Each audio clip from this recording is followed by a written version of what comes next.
Welcome to the IonaHoops.com podcast with your host, Guy Flatico. Get out the broom. It's a Buffalo sweep for the Gales, and it's season 3, episode 19 of the IonaHoops.com podcast. The Gales prove they're back with a pair of easy wins up in northwestern New York. And after some business travel that kept me from watching either game, I'm back too. And since I've been on the road, we'll have to keep this episode on the neat and tidy side. And the Iona Iotas are also neat and tidy, so let's get to them. Iona Iotas. With the 2 wins this weekend, the Gales are now even with Rider atop the MAC standings. Rider's got the tiebreaker edge with the win in New Rochelle. It's important to remember that.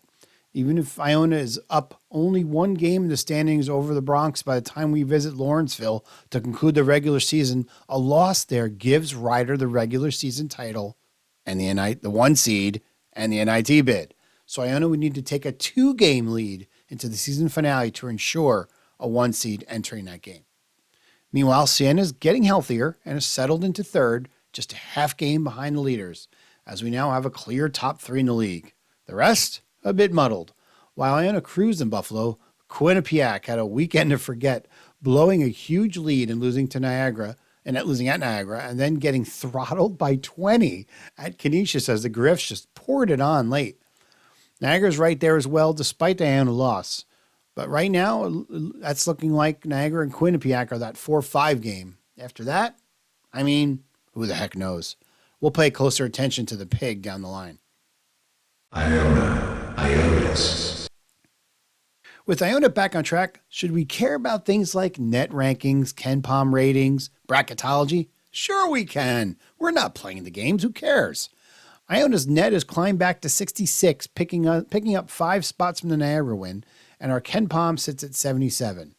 Nowhere near at-large territory. Get those thoughts out of your mind. But all this stuff does matter for NCAA seeding purposes should we take home the trophy in AC.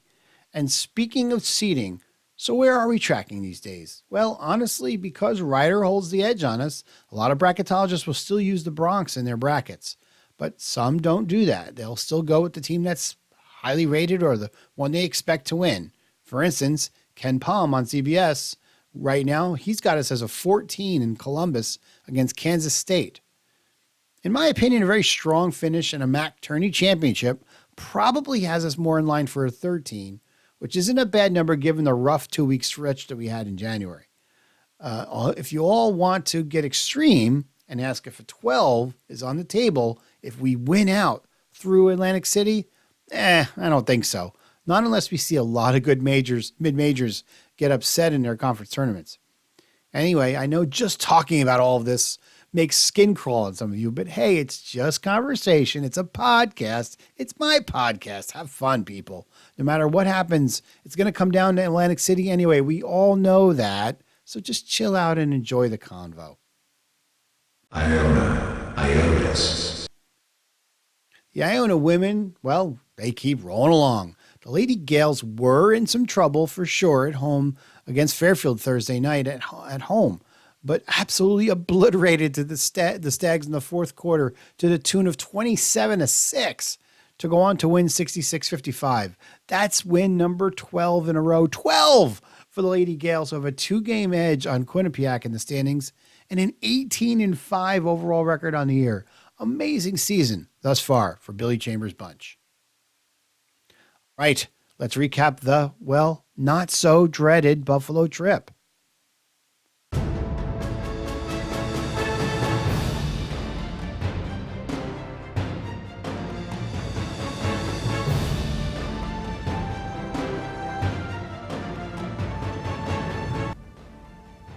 Well, as I said earlier, and if you follow me on Twitter, you already know, did not get to see either game due to work travel. I did keep an eye on live stats, so I kind of know how things generally went. And frankly, there was a lot to like. The offense had fast starts in both games, the defense generally played well all weekend, and a trip that normally causes Iona fans quite a bit of stress did no such thing this time around. We can certainly call this one the weekend of Walter. Clayton was cooking. Both games. Starting with a 19-point effort in the 80-59 win at Canisius. How about Oz Shema? Sorry, that's Oz Shema. Don't get me started. with a 16.6 rebound, 3 assist performance, his best game of the year. And Nelly added 15 and 8. Nelly also joined the 1,000 point club for Iona, so congrats on that milestone to the big man. Anyway, Iona scorched the Nets and didn't really get the Griffs, didn't allow the Griffs anything really on the offensive end either, though Pitino nitpicked the defensive afterward. Anyway, you might have been upset that Taj Stavesky, the player I did warn you about in last week's podcast, went nuts for 26. But really the win was pretty thorough. Clayton was even hotter against Niagara with a career-high 30 in the 72-55 win. Feels like he should be in the running for MAC Player of the Week honors. And for that matter, MAC Player of the Year honors. He's starting to climb up some of the stat leadership, not just in scoring either. Go take a look. So it's funny. There was a stretch where Dennis was Player of the Year in the MAC. Oh, maybe it's Nelly. Oh no, maybe now it's Clayton. So hard to say. I mean, you got 3 players there who probably are all first team worthy at this point. So it'll be interesting to see what happens down the line. But anyway, definitely in the running for this week's MAC Player of the Week honors. We'll see. Dennis, speaking of him, had 11 points, 4 assists. Nelly had another double-double, 10 and 10. Anton Brookshire and Sadiko Ayo got good minutes and both produced as well. Should be noted, Cruz Davis did not play. Rick Pitino said he's got an Achilles injury and he's going to be shut down until they know the extent of the injury. So that'll be interesting to watch as we move forward. Cruz obviously was coming off the bench. Thankfully now we do have Brookshire back because he was missing time being sick. And now Ayo getting more minutes. So he's going to get even more, apparently, with Davis shut down for who knows how long. We'll have to find out. Anyway, here's Coach Pitino after yesterday's win, courtesy of Iona Athletics. So I don't know if you could have asked for a better shooting first half. How much of that hot start was X's and O's? How much of it is just being your day? No. Yesterday, Walter Clayton put on a shooting exhibition like I haven't seen. And I said before the game, God, I hope he continues today, because normally you don't see that. So they were playing a type of pick and roll that gives us that shot. And he exploited it. In the second half, they started switching, and we had to go back door more and rely on our defense more. So it was a great first half. The shooting display was terrific. Their guard was outstanding, and Walter Clayton was outstanding. Then in the second half, obviously, you didn't shoot as well as you would have liked, but any time a play needs to be made, whether it was getting a stop on defense, getting an offensive rebound, drawing a foul, you guys were able to make that play. Yeah, the lead never got in jeopardy. We expect them to come back and not roll over. They're a very well-coached team. They've been a hot team. This conference this year is bizarre. I mean, we got blown out by Quinnipiac and Siena. Today, Canisius looked like they were having big difficulty yesterday, and today they won by 20 against Quinnipiac. It's a crazy league this year. Nobody knows who's going to win it. Atlantic City should be a lot of fun. I would imagine there's probably 5, 6, 7 teams that feel like they could leave with the championship. I think there's 4 or 5. 4 or 5 favorites, but probably 6 or 7 feel like they have a shot. Oh, I think the whole league thinks they have a shot. I mean, who wouldn't think they have a shot with this league? What makes Thomason so difficult to guard for you guys? Well, he's very, now don't take this comparison and run with it, but he's very similar to James Harden. He's got that speed dribble. He's going better right. He finishes well on a pull-up if you try to take away his left hand. So he's a tremendous player. He's got a lot of James Harden in him, and that's a great compliment. Obviously, 2 different teams, but last year they got you when you came here. Any message like that coming into the game? No, we just take it one game at a time. We don't look at last year because most of us like college basketball today because of the portal. We got all new players every year. We're lucky we had 4 or 5 returning players, but with college basketball the way it is, it's no longer amateur basketball anymore. This is professional minor leagues. So it is what it is, and every year there's going to be 1,300 free agents in the portal. Let's not call them transfers anymore. Let's call them free agents. All right, thank you. All right. All right, let's take a look at next weekend's action for the Gales, hosting arch rival Manhattan and then traveling to St. Peter's.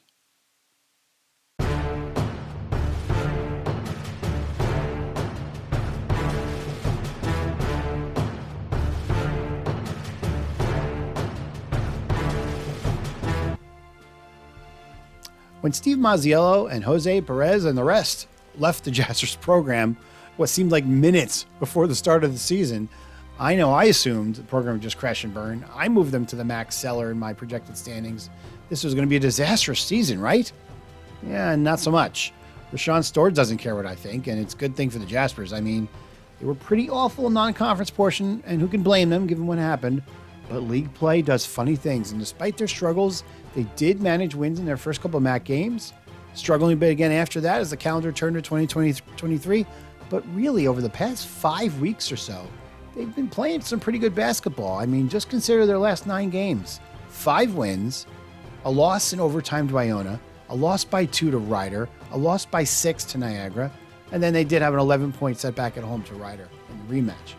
But even with the uneven play in the middle of the pack, the Jaspers are right there, and they actually might even have an outside shot at a top 5 finish, which would pretty much, in my mind, make Storrs the coach of the year in the league.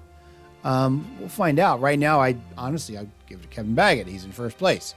But we'll see how that all shakes. Anyway, winning in New Rochelle would certainly go a long way toward making Manhattan's top 5 potential a possibility. And this is a rivalry game, as we know, so anything can happen. You know, Manhattan's not really special on either side of the ball, but they have 3 guys in Ant Nelson, Samir Stewart, and Josh Roberts who just have a knack for making plays. You know, key plays. We saw it not long ago ourselves in Riverdale. The one thing we know is that the Jaspers are much more suited for a grinding game. First game showed us that as well. Iona attacked the Jaspers in Riverdale in the first half, ran out to a huge lead. Then it was a grind in the second half, and the Jaspers almost stole it from us. So like everyone else we play, let's beat them up and take care of business, which should be a full house at Heinz. The Gales follow that one by heading to Run Baby Run Arena. Don't get me started. It's Yanatelli, people. That's in Jersey City, for those who didn't know, to take on the Peacocks. Like everyone else, St. Peter's has been a bit uneven in MAC play, and their problem is that they just don't make shots. Their primary weapon on offense is hitting the glass, really. Like Niagara, they'd like the game to crawl by, and they hope they can make enough shots to beat you. The problem is they put you on the free throw line a whole lot. Actually dead last in the country in that statistic, if you can believe that. So Iona, which doesn't always go into attack mode on offense, needs to attack in this one, particularly guys like Clayton and Jenkins who make free throws. Nelly figures to spend quite a bit of time on the stripe as well in this one, and you got to hope this is one of his better games from there. So the keys, you don't want to let their guards, Jalen Murray or Isaiah Dasher, get going from the perimeter. You want to keep guys like Mohamed Sow and Corey Washington off the offensive glass, and just run your stuff in offense and don't be afraid to drive on their guards. All in all, it's the take care of business weekend against 2 teams that should finish in the Pig. Just keep this going with 2 interesting ones to come next weekend, including hosting our friends from Siena.